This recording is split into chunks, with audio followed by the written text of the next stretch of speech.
বাবারে বাবু তোরা পাদ পাই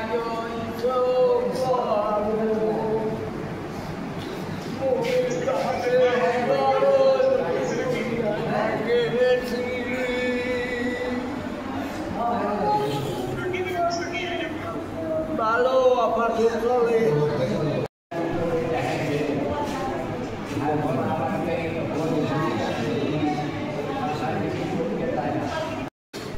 আমার বড় ভাইরে আমি রক্ত দিয়েছি, এখন একটু সুস্থ আছে। আর ওনার গুলি লাগছিল, এখন হসপিটালে ট্রিটমেন্ট চলতে আছে। ওইখানে একটা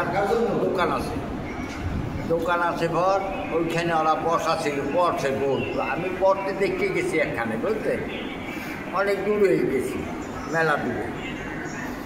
তারপরে আইসি সেখান দিয়া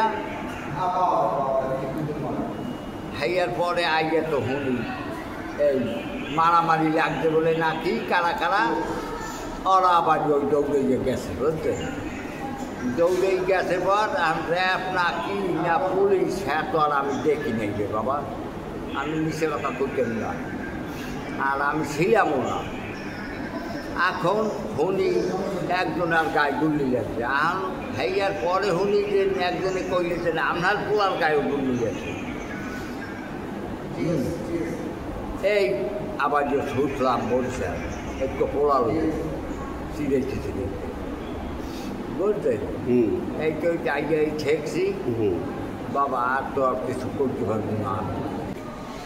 আমি শুনছি রোগীর অপারেশন চলতেছে, শূন্য বরিশাল থেকে আসছি, এখন আপাতত রক্ত দেওয়া হয়েছে, এখন একটু সুস্থ আছে।